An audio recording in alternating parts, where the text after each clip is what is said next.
setiap visual itu ada musiknya dan setiap musik itu ada visualnya sendiri.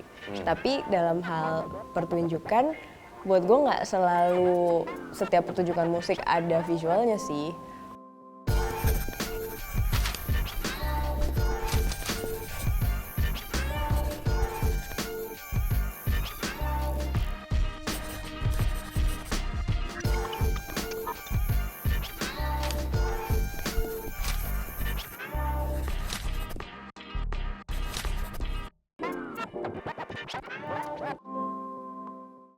Kalau Isya bekerja sama musisi itu dalam artian mengkontribusi visualnya ya, itu kapan pertama kali ingetnya?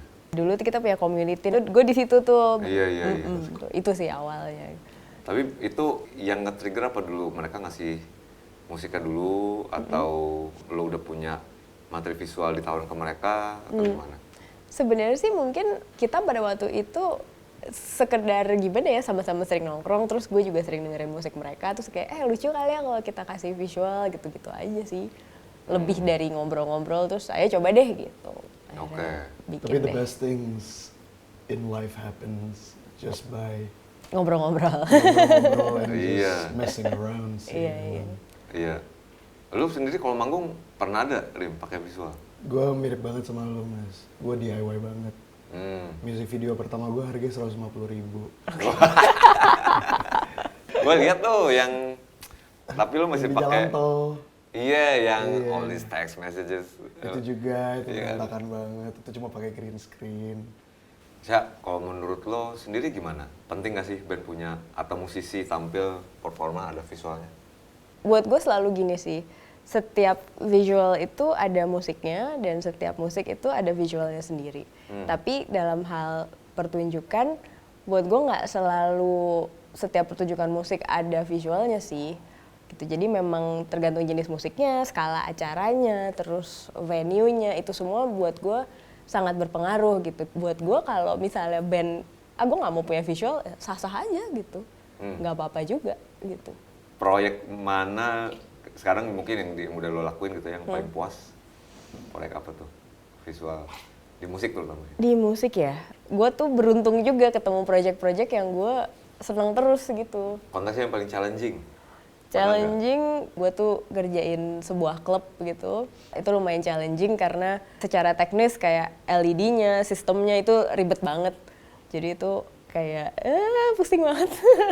Pernah ngelakuin sesuatu yang lo nggak suka? Jadi buat gue tuh kalau gue ngambil project, gue harus ada tiga prinsip gitu. Apa tuh? Good money, good feelings, atau good recognition. Nggak perlu tiga-tiganya. Gak perlu Either tiga-tiganya, asal gue dapet 2 aja dari 3, gue udah happy. Interesting. Gitu.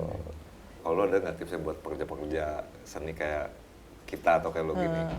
Menurut gue sih yang kita harus hati-hati banget gitu sebagai pekerja kreatif. Kita harus hati-hati banget tuh soal ego sih menurut gue. Oke.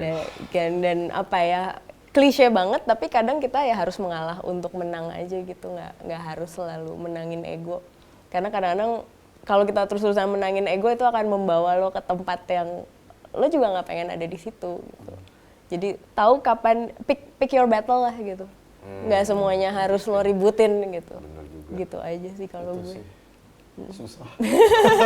Susah kan? Ngerem egonya. Ngerem gue aja sih. Mbak Isya sebagai visual director nih, tapi pernah nggak kepikiran ngelakuin hal lain selain visual directing? Pernah, pasti. Ini sekarang lagi kepikiran sih Jadi sebenarnya. Gue tuh selalu tertarik sama electrical engineering sama carpentry sebenarnya. Carpentry. Instalasi. Kayak ngebangun. Pernah nyobain tapi? Gue bikin beberapa instalasi sih, cuman memang masih dibantu sama teman-teman gue yang emang beneran bisa. Dan Kenapa tuh? kayaknya basicnya gue suka nge-build something sih, gitu. I see. Ngerakit Create. dan building. Oh, gue ngerakit keyboard juga jadi mungkin. What? Mechanical ngerakit keyboard keyboard? ya, mechanical keyboard. Sumpah, bridge keyboard. Sebenarnya mechanical keyboard tuh keyboard pertama gitu yang mechanical. Kalau sekarang kan semuanya udah membran gitu kan. Mechanical keyboard tuh memang mechanical switch, jadi physical gitu. Ajarin saya. Iya, kita I'm mulai. obsessed with that, Mbak. Oh my god. Iya, Itu suaranya enak banget di kuping. Kayak ASMR gitu, men, yang kayak Oh. Iya. apa tuh momen yang bikin Mbak Isya tuh kayak okay, this is what I wanna do. Ini yang gue pengen lakuin. Kayaknya gue nggak terlalu inget ya momen yang benar-benar ini nih momennya gitu. Tapi mungkin yang feelingnya yang gue inget tuh adalah, jadi waktu itu gue baru banget nge-VJ, mungkin baru belum setahun mungkin ya. Gitu. Tapi gue inget momen itu kayak I can do this gitu. Kayaknya gue bisa nih di sini terus gitu. Gue suka nih. Nah, itu what was going through your mind? Itu di otak tuh kayak gimana tuh waktu Toto ditawarin? Waktu itu karena mungkin gue juga belum sadar banget skalanya gitu kali ya.